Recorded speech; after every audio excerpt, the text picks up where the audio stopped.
Here's what's coming up on your horizon. Well, the United States has long been the world leader of both creating and deploying the internet.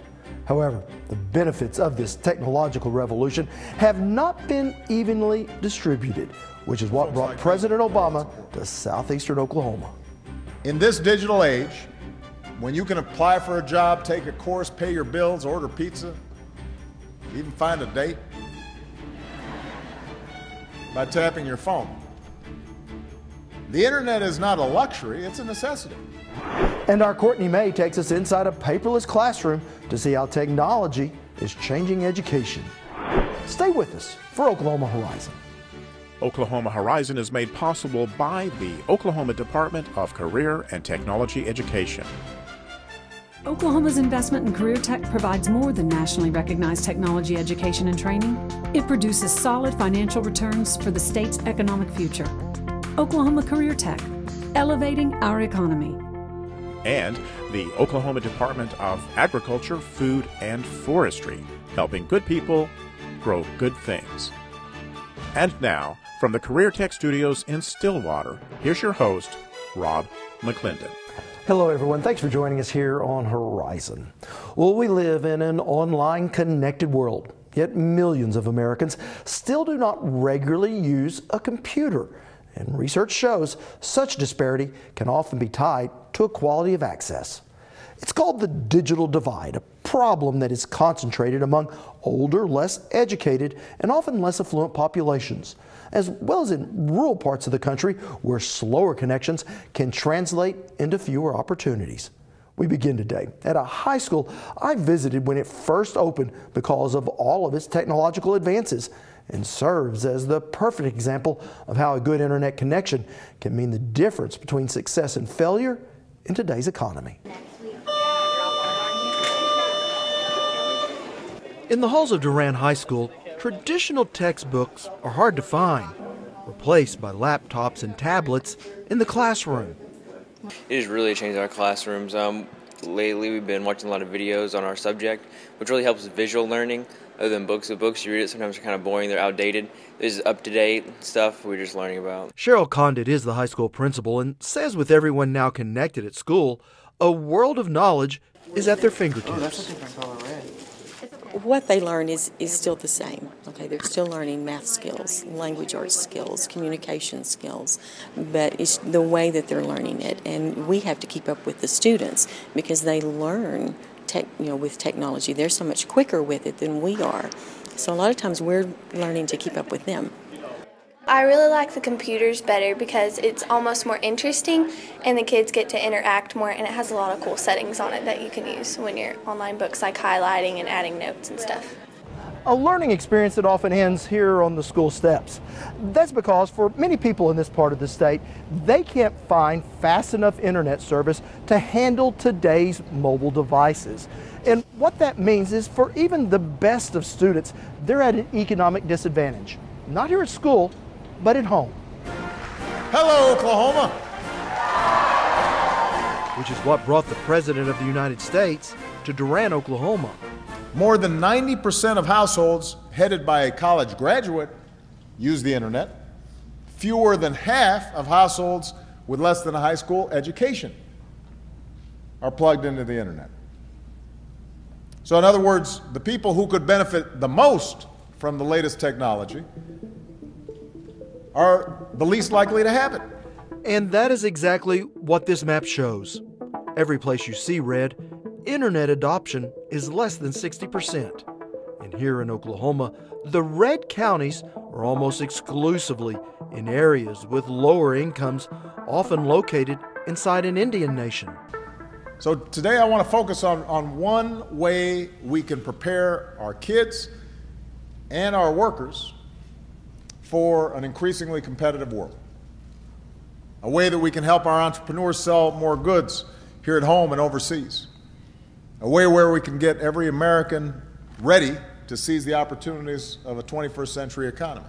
It's called Connect Home, a new initiative to close the gap in the digital divide, a private-public partnership to expand high-speed broadband internet to low-income households. So if you're a student and you don't have internet access at home, that means you could be struggling to type papers or do online homework assignments or learn basic computer skills or try to get help from your teacher. You may have to wait in long lines at public libraries or even in parking lots at the local McDonald's just to try to get digital access. And what that means is you're not learning the critical tech skills required to succeed in tomorrow's economy. Which is a challenge for many students in the more rural parts of southeastern Oklahoma. Here, cell signals are often spotty, and broadband connections even harder to find. Meet Kelsey Janway. Kelsey's 16 years old, proud member of the Choctaw Nation.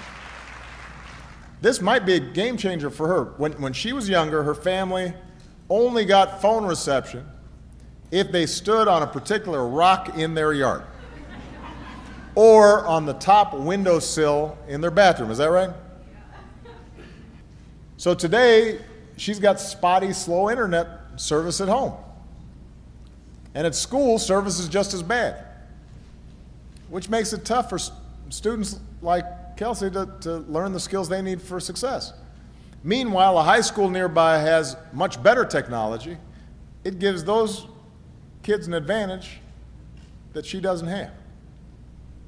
And that's not what America's about.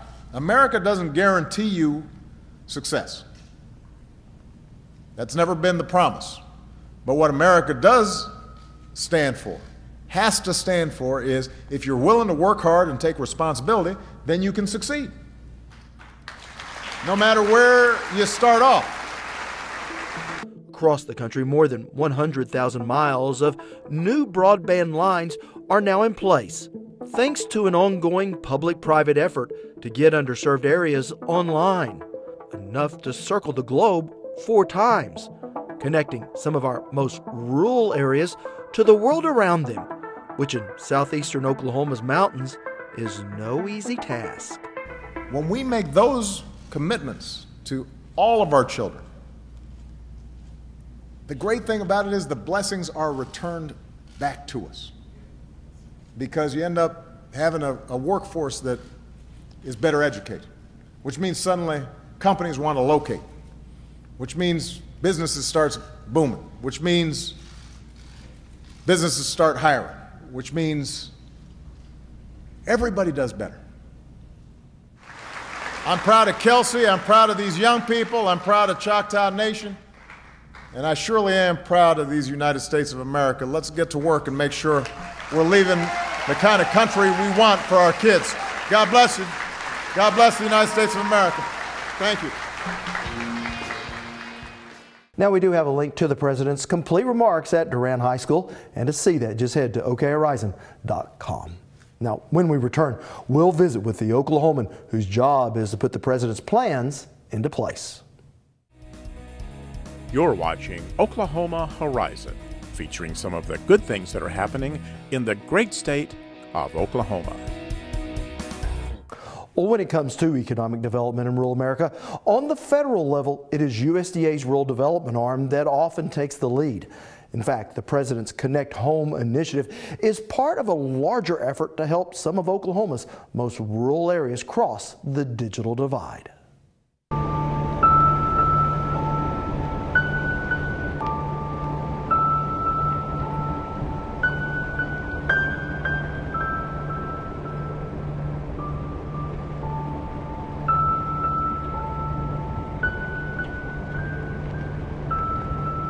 We're here to celebrate a total $56 million investment in high-speed internet to southeast Oklahoma.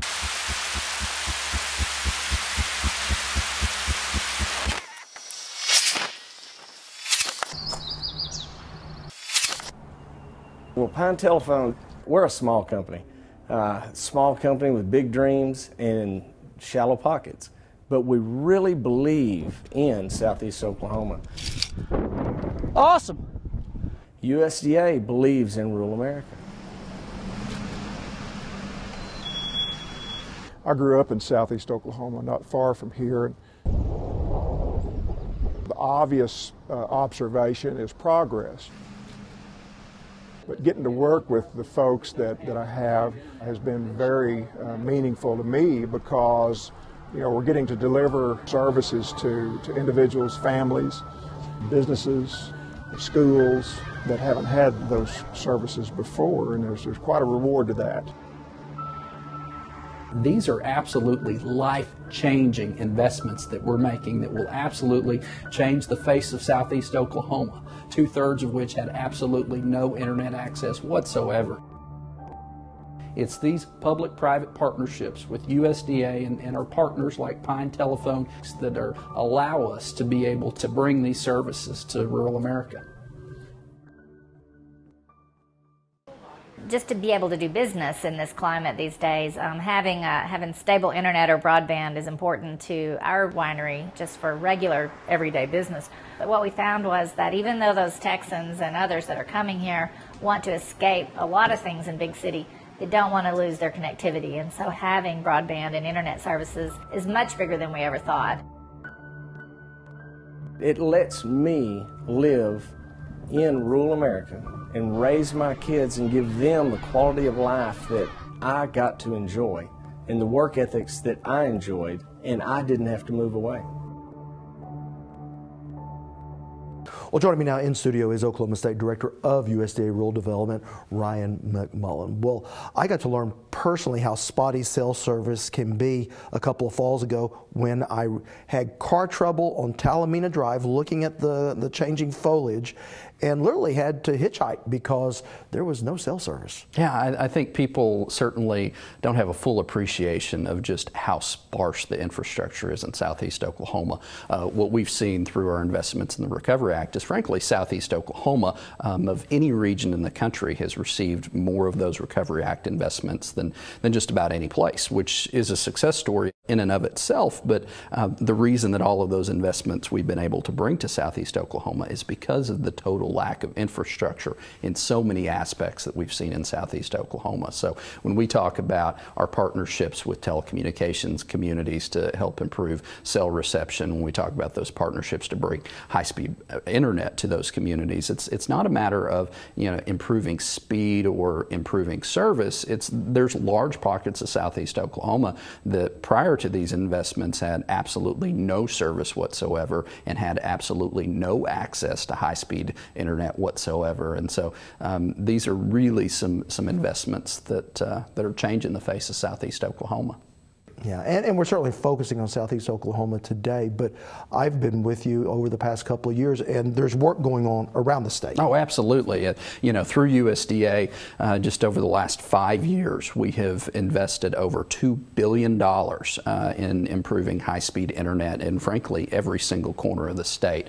We have outstanding either cooperatives or locally owned small telecommunication companies that believe in the communities that they serve and are very prone to utilize USDA rural development dollars to be able to improve their infrastructure. But again, $2 billion just over the last 5 years, a significant amount of that, even in the form of grant dollars, to be able to make these projects feasible in places where, frankly, you have such a sparsely populated area and lack that population density to really always make those projects economical.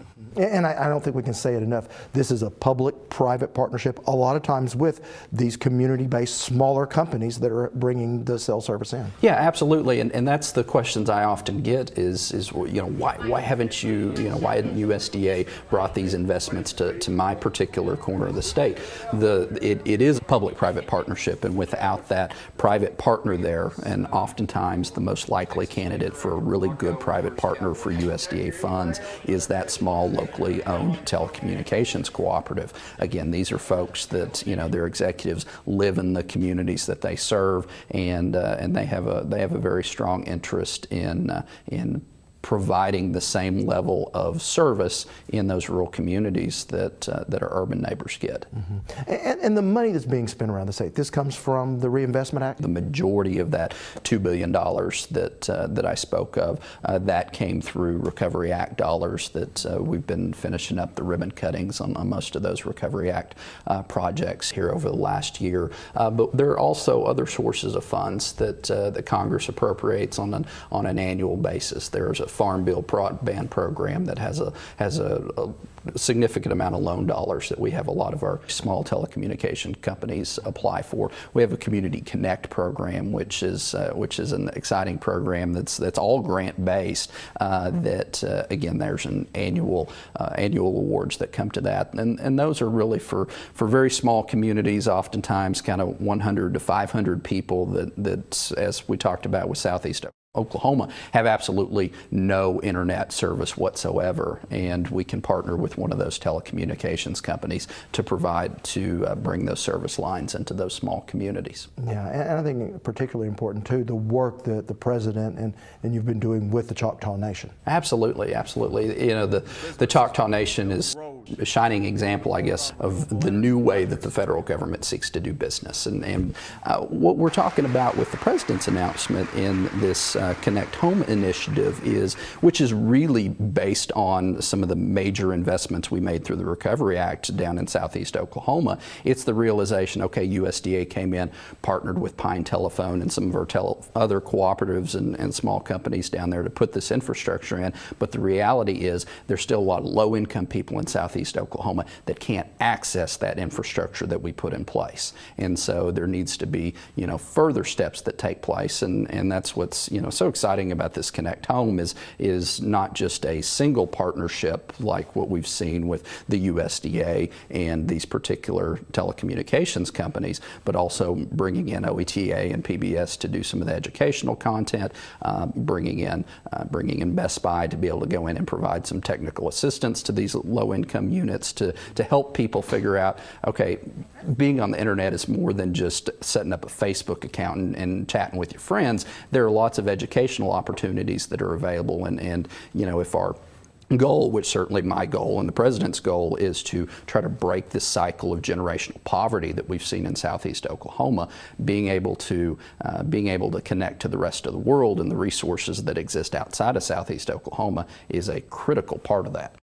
And while certainly bringing broadband service is cutting edge, the work that USDA Rural Development is doing here is truly nothing new, something that you've been doing since the 1930s. Oh, absolutely. It's just the next generation from what we began with our partnerships with locally owned and governed rural electric cooperatives for the first time to bring electricity to homesteads and small communities that frankly had been left behind. Other parts of the country had electricity for 30 years, but it wasn't until that partnership between USDA and those electric cooperatives that, with that public-private partnership, that finally we're able to provide that type of service. That was the same story with the rural water districts in the 1960s, and today is the next generation as we recognize that today access to high-speed internet, access to the global economy through high-speed internet is frankly just as fundamental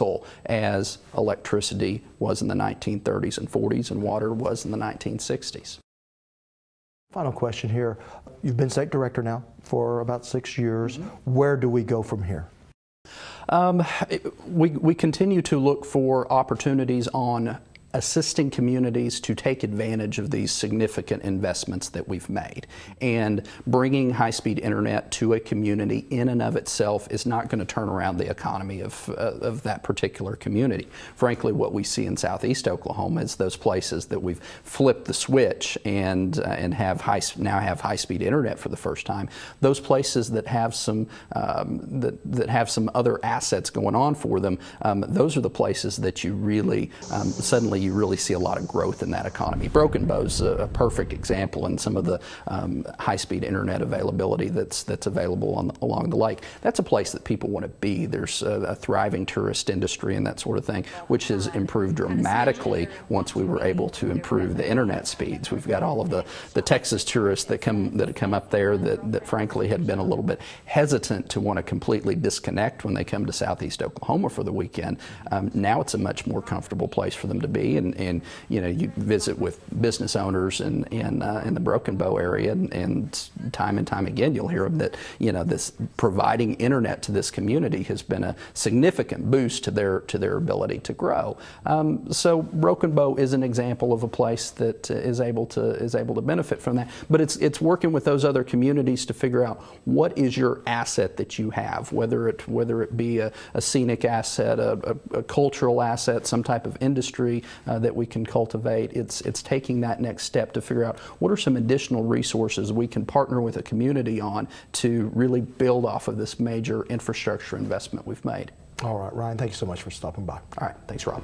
Now, if you would like to see more on the work USDA Rural Development is doing in the state, just head to okhorizon.com and look under our value-added section. You can keep up with us throughout the week. Just head to okhorizon.com, where you can see more of any of our stories, read our reporters behind-the-scenes blogs, see what others are saying about us on Twitter, and face the facts with our regular updates. So reach out and touch us anywhere and anytime. Well, today we begin what will become a series of reports on changes underway in the classroom, and we begin with the impact of digital learning. Joining me now is our Courtney May. Well, Rob, in the networking and web design class at Southern Oklahoma Technology Center, the teacher is not in front of the classroom, and he isn't lecturing. Instead, instructor Jerry Henderson interacts with students from behind a computer screen. It's a modern classroom, allowing students to learn at their own pace. In Mr. Henderson's networking and web design class at Southern Technology Center, you don't need paper or a pencil, and you don't even have to raise your hand to ask a question. It's a paperless classroom thriving on technology. The student-centered environment, in my mind, is the way that they take ownership of their learning. Are you getting a different era than Trevor? If they don't own their learning, they're just sitting there and regurgitating stuff that you fed them, and that's just not why I'm here. Henderson teaches several classes in the same room at the same time, all from his computer, interacting with students through messaging when they have questions, in an environment that enhances critical thinking. Get out of the box. That's ultimately it, because, I mean, even grading papers, you can actually open up a student's paper and grade it online. You never have to have that piece of paper with you. It's an effort to help students receive an education beyond high school, and Henderson says his goal is for his students to become industry certified, and his curriculum is strategically geared in that direction. I guess the first thing I did was looked at the industry certifications that I wanted to map to each one of the courses. And once I figured that out, I could go look for the curriculum that best fit for a certification, because that's the goal. They need more than that high school diploma. They're going to need some sort of industry certification. It's a classroom where the education depends on the students. Self-motivation is key, yet Henderson ensures no student is left behind. High expectations, engaged, rigorous curriculum. You're here to learn.